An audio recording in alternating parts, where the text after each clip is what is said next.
Hey everyone, welcome back to Smashing Sketches. Today we're diving into a sketching technique that can really elevate your drawings or sketching, the art of hinting, not telling.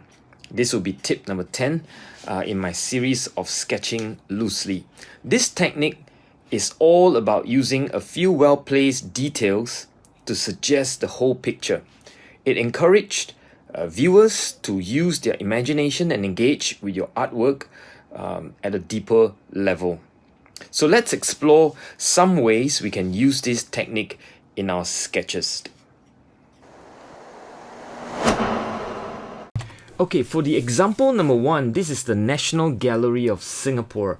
I took a shot of this at night, and I just want to show you how you could potentially simplify this.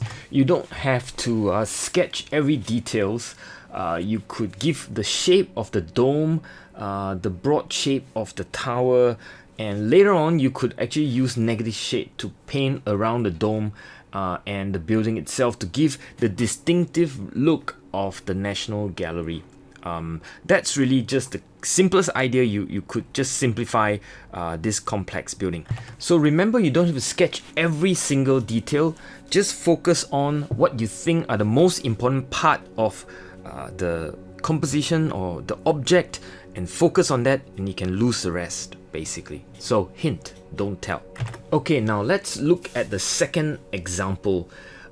Imagine you're sketching a scene like this, and you have the brick wall on the left hand side. One of the mistake beginners do is to sketch every single brick, right? I mean, that's really not the way to go. But I'll give you an example where you could actually do a simple simplification of the brick wall.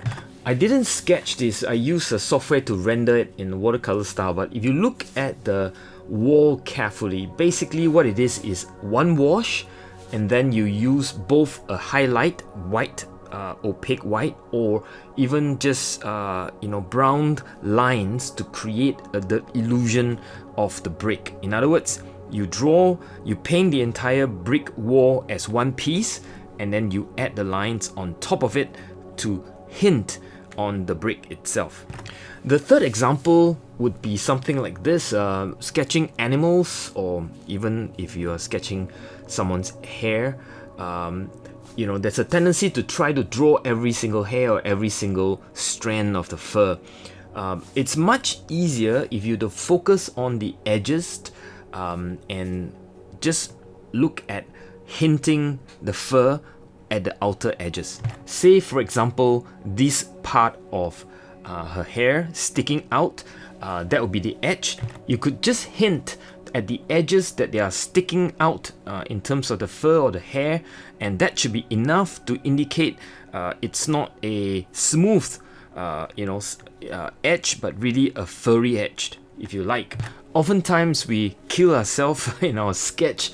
It becomes a fine art, simply because we're trying to draw every strand of hair or every strand of the fur, and in fact it becomes very ugly because it's not something that is sketchy. You want to give it a feel of sketch, and you want to smash it out of the park. You hint. You can also do a fair amount of hinting, even if you are trying to sketch a bunch of trees.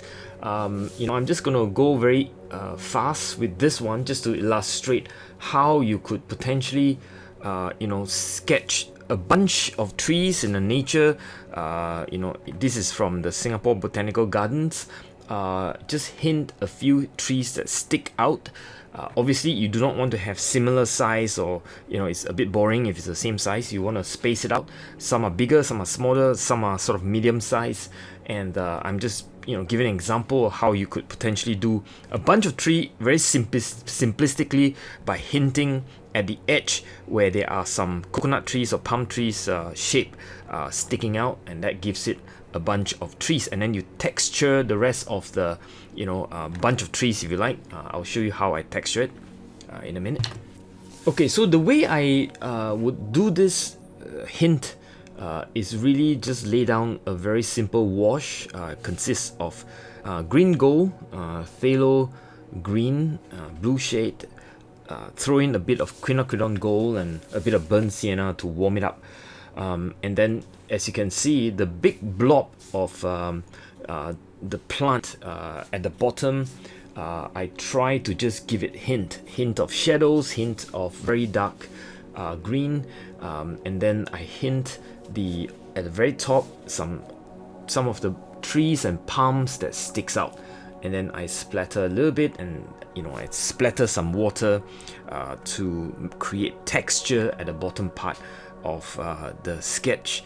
That should do it basically. I mean, it's a sketch, so I'm not trying to be too complicated. Just keep it easy in that sense. So there you go, that's the tutorial for today. I'm trying to keep it very easy. I hope you enjoyed that and stay safe wherever you are. This is We Take from Smashing Sketches out.